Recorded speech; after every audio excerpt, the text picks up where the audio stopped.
Hey guys, how's it going? It's Dill here. So I know I haven't done a video in quite a while. I think the last video that I did was maybe a week and a half or 2 weeks ago, and that was the tour of my garden. So, but if you guys haven't seen that video, please watch it.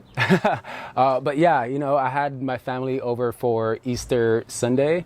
Actually, they came that Saturday, so the day before Easter, and that was a lot of fun. But come Easter Sunday, I just got really sick. You know, the weather here in California, I live in California, has just been so bipolar. I mean, you know, it would go to 60s and then to, you know, the low 80s, and then the next day would go back to 60s. So it's just been very up and down, and my immune system just got really hit.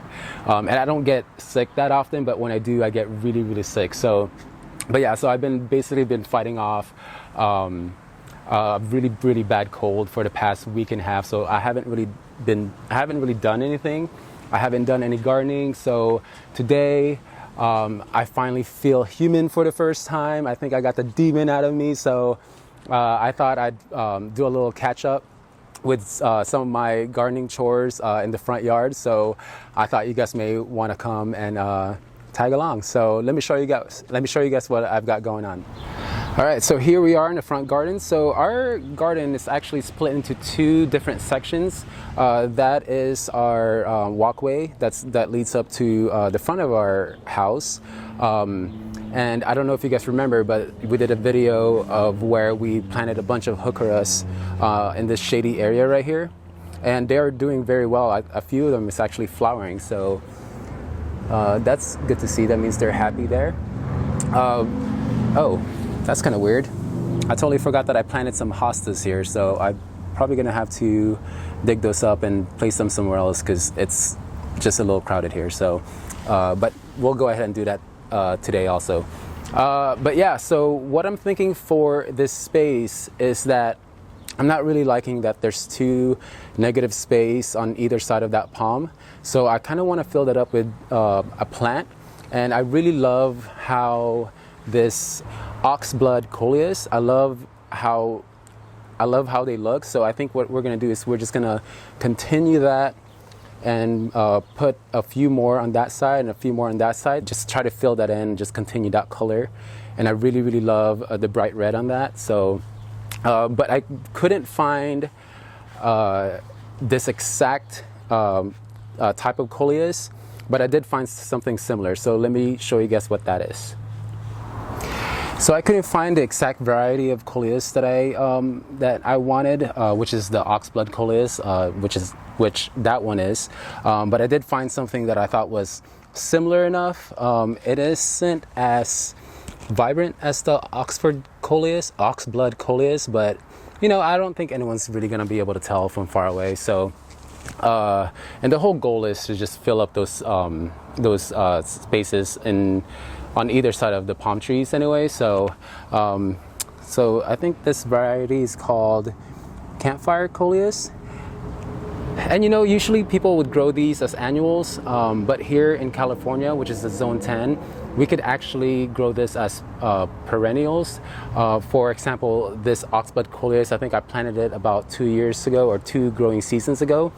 And you know, during the winter time, it does die back, and I just cut it down all the way, almost close to the base, and it pops up every single year. So I'm hoping that these will also do the same. But if you live in a colder climate, I don't think these will grow back. But you know, who knows?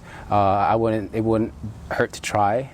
But yeah, so I've got my potting soil here. I just use, you know, Miracle Grow because they were on sale.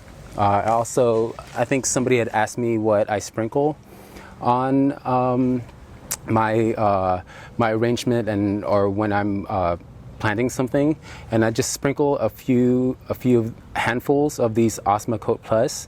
It's just, you know, gives them a good start. So if I do forget to fertilize, I do fertilize all my plants once a week, but if I do forget to fertilize, at least they have this to kind of feed out of. And yeah, so I guess the next thing that we have to do is just try to figure out how I'm gonna get over there to plant these things. So that should be interesting.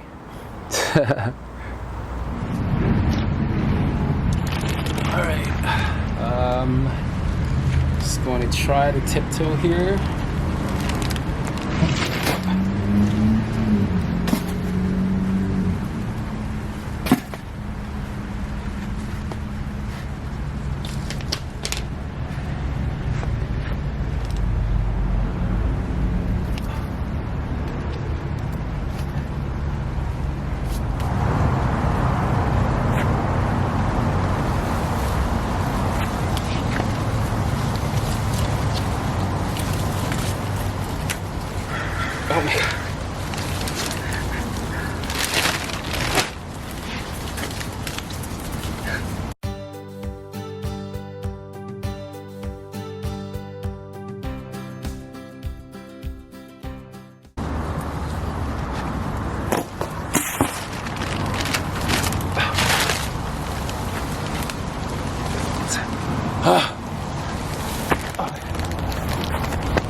Oh my God. Well, you guys just witnessed the glamorous side of gardening. Which that's exactly why it's always good to plan these things out if you guys can. But you know, that never usually happens. That never happens for me. I'm usually doing stuff like that in my garden. You know, I'm always kind of planting things, and then figuring out later that, oh, I probably should have planted something else behind that. So yeah, that's a total normal scene for me. You know, Martha Stewart would probably never do that. She'd probably have this whole thing planned out like 2 years in advance. So, but I find this whole thing actually part of the fun of gardening. So, all right, so I was able to plant 3 on this side and 3 on that side. So these guys will grow to be about 14 to 28 inches tall. So they will get pretty tall and about 24 inches wide. So they will fill in this space nicely, I think. So yeah, I'll give you guys an update when these guys start to fill in, and on to the next one. All right, guys, so this is the walkway to the entrance of our house. And that is the side that we were just working on. And now we are going to move on to this side. So the difference between this side and this side is that this side gets a lot of shade because of the jacaranda tree. But this middle section right here where we have the succulents and cactus planted, this gets pretty good sun, as well as this side. So, but look how amazing that this tababuya tree is. It is one of my favorite trees that we have here in the garden, as well as in the front. So when we first moved in, there actually used to be a huge Norfolk pine there that was about like 30 feet tall. But we did have to take it out because it was leaning towards the house. Well, not just our house, but it was leaning towards kind of like in the middle of our house and our neighbor's property. So our neighbor was the one who asked if we can take it down because she was kind of nervous that it was just going to fall onto her property. So we had to take it down, but we did replace it with this just beautiful jacaranda tree. And every spring it flowers these amazing pink blooms. I mean, look how gorgeous that is. I mean, the whole tree is it's one of my favorite trees in the property. So But the next project that we're going to be working on is on the bottom right here. So I've actually already got the plants ordered where I think I kind of want them to go. So, but let me go ahead and plant these out and tell you guys what they are and the design behind it. All right, before we get started on the other project, let me show you guys what Boulder is trying to do. She's trying to escape. So that is our house there, and she had already walked a whole house onto our neighbor's property. So, you know, for a tortoise, she actually walks really fast. So I always have to keep an eye on her. So let me go ahead and bring her back.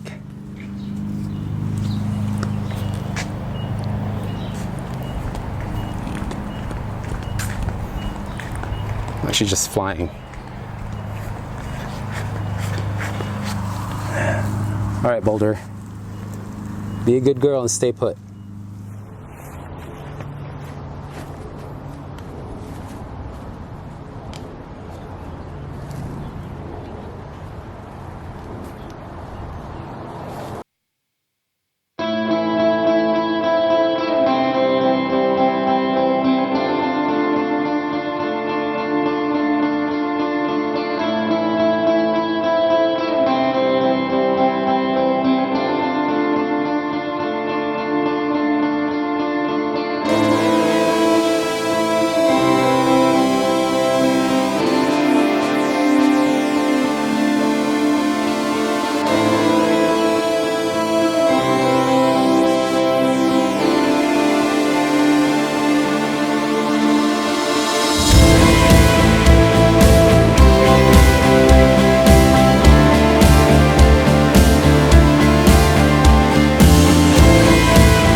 All right, guys, so we are finally done, and I definitely love how it turned out. So the first thing I did was take out the old mulch and this decaying wooden landscape edging, because look at this. I mean, it is just rotted. I mean, it needed to be taken out anyway. And I think the natural edging, you know, with the darker mulch and the grass, I think it is definitely a lot cleaner looking. That just looks a lot better. So as you can see, I didn't really fill it with a bunch of plants, and the reason for that is because next year we do plan on taking out all the grasses on both sides of the front garden and replacing it with either gravel or decomposed granite. And I do want to incorporate big boulders here, so I do plan on putting maybe a couple of big boulders on that side, kind of going down from the split rail there and then going down and touching the edge of this garden bed. If you could just imagine having boulders there and having maybe the grass replaced with decomposed granite, I think it'll just look so much better. So back here, this thing is called an Artemisia silver mound, and it's, so if you ever touch one of these, it's very velvety. This will grow to be about 18-inch wide. In front of that is a golden variegated sweet flag. So this will grow to be about 24 inches tall and 12 inches wide. So, and I love putting grass in gardens. I just love the way they move with the wind. So I think it gives a garden movement. And then in front of that, we have a lucerne blue-eyed grass. So this one is a smaller type of grass. It does have these cute little flowers. So this will only grow up to be about 12 inches tall. So that will grow to be 24 inches. This will grow to be about 12 inches. So I think that whole combination will be nice. And I will be putting, rocks here and there on either in the middle of here and definitely around on this section right here. And then here we have a sedum called Little Missy. How cute is that name? So yeah, so I'm definitely happy with the way it turned out. I can't wait until we actually get the boulders and the rocks and incorporate them in this, sorry, just a car that just passed by, incorporate them in this space right here. Oh, and I've got to show you guys, before we go, I got to show you guys Hubert. That's Hubert. He's the hardest working squirrel on this street, so. All right, guys, well, that is it for me for today. Thank you so much for coming along as I play catch up with my gardening projects. If you guys like this video, please hit subscribe, and I will see you guys in the next video. Bye. Hey guys, so it's the next day, and I just wanted to give you guys a little bit of an update. I actually added a few more of those campfire coleus. So we have 1, 2, 3, 4, 5 on each side of the palm now. I also added one more, there it is, tucked in the middle of the other oxblood coleus, and planted 2 campfire coleus on that side. So if you pan out, now there's going to be a wall of red coleus just running all the way down to the background of this bed. So I think that's just gonna look just really good on this bed. So on this bed, I actually found a few rocks in the backyard, in the back garden, that I placed onto this bed right here, just to give it, you know, to decorate it a little bit more so it doesn't look so empty. And I also planted the sedum. I moved the sedum. The sedum was right here, so I moved it and planted in between those 2 rocks there, and replaced it with these pink bacovas. And I think they'll just grow in a lot nicely. They'll grow to be about, I don't know, 4 to 6 inches tall and 12 to 16 inches wide. So I think they should be able to cover this front section right here nicely. And I really love the pink blooms on these. So, and I think they'll just match very well with the pink blooms on the tababuya tree. So yeah, I think we're getting there. Anyway, so I just wanted to update you guys and show you guys what I've changed and what I've added. So I hope you guys are having a good day, and I'll see you guys in the next video. Bye.